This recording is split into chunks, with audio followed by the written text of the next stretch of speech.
जय श्री कृष्णा श्रोताओं, आप सबका मेरे चैनल ज्ञान शुदा पर स्वागत है। आज मैं आपको कार्तिक महात्म का सप्तदश अध्याय सुनाने जा रही हूँ।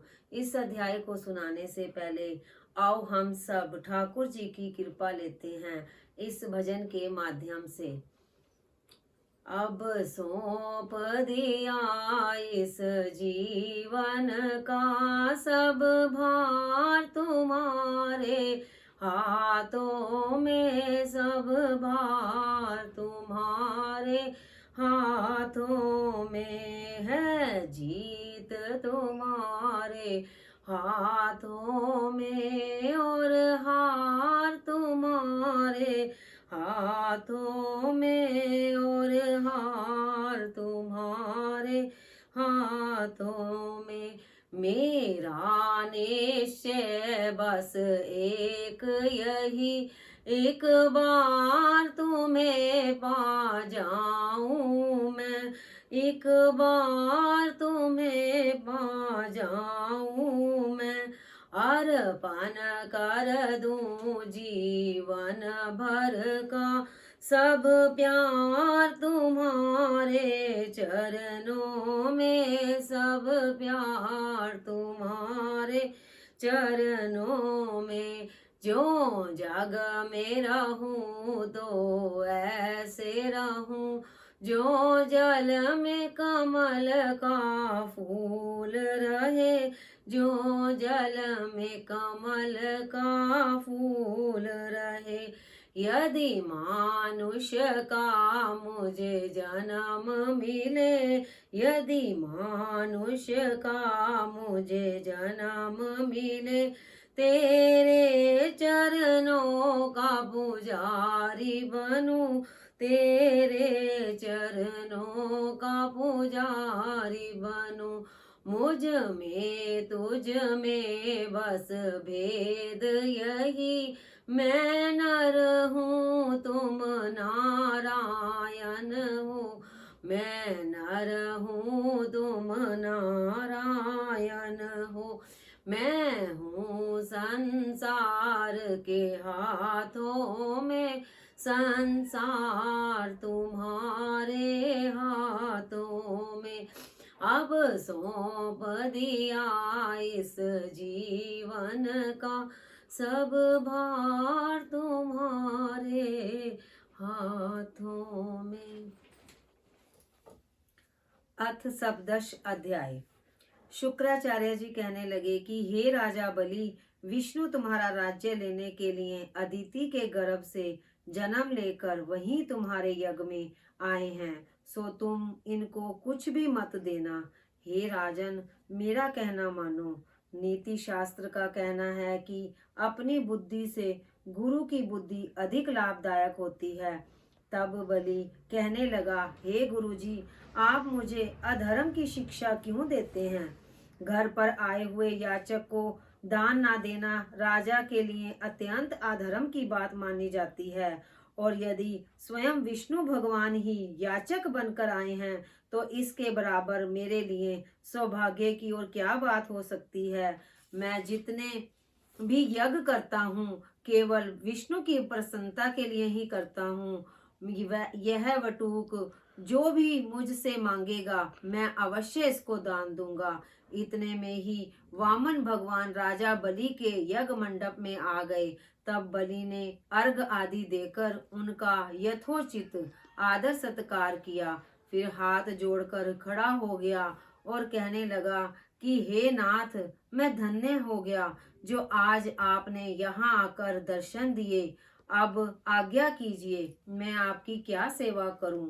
मैं तो आपका सेवक हूँ। भगवान कहने लगे, हे राजन, हमको तप करने के लिए 3 पग पृथ्वी चाहिए। राजा बलि हंसकर कहने लगे कि हे वटुक, तुमने ये क्या मांगा? कुछ धन, गांव या कोई शहर मांगा होता। वामन जी कहने लगे कि हे दैत्यराज, मुझको किसी प्रकार का लोभ नहीं है। मुझे तो इतनी भूमि चाहिए जिससे मेरा कार्य हो जाए। हे राजन, पृथ्वी का दान करना राजा का परम धर्म है। भूमि का दान करने वाला जन्म मृत्यु से मुक्त होकर विष्णु के परम पद को प्राप्त हो जाता है। जिस राजा ने भूमि का दान दिया, समझो उसने सर्वस्व दान दे दिया।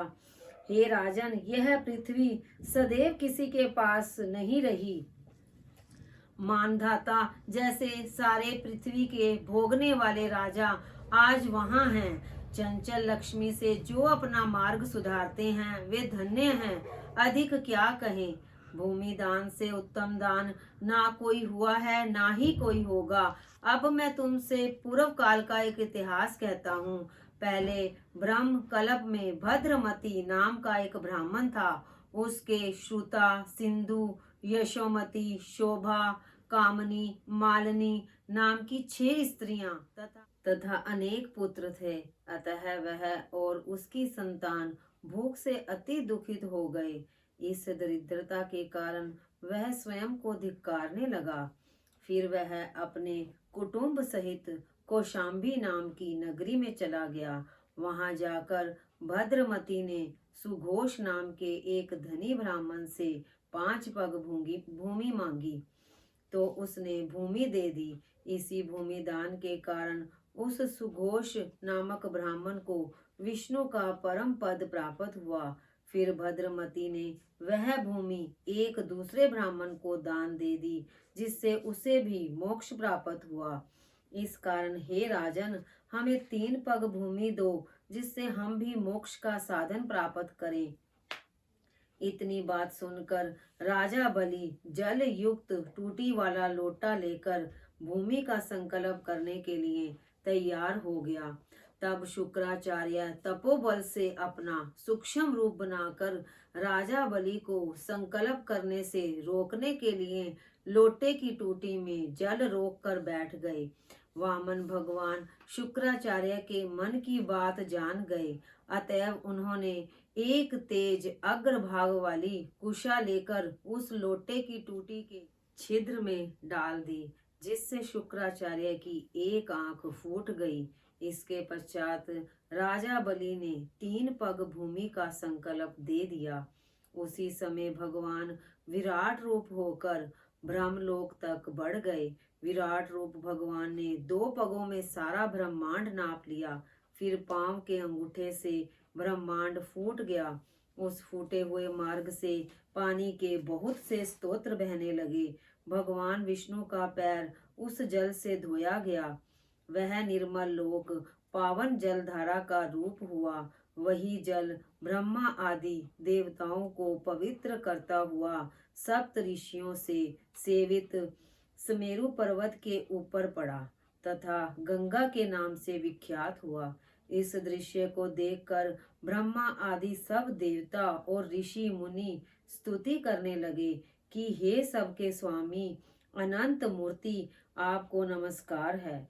इस प्रकार स्तुति सुनकर भगवान ने सब देवताओं को उनका अपना अपना स्थान दे दिया और बलि को रसातल में भेजते हुए उसको वरदान दिया कि अग्नि में बिना मंत्र के जो हवन किया जाता है तथा अपवित्रता से कुपात्र को जो दान दिया जाता है या हवन किया जाता है, वह सब बलि को प्राप्त होगा।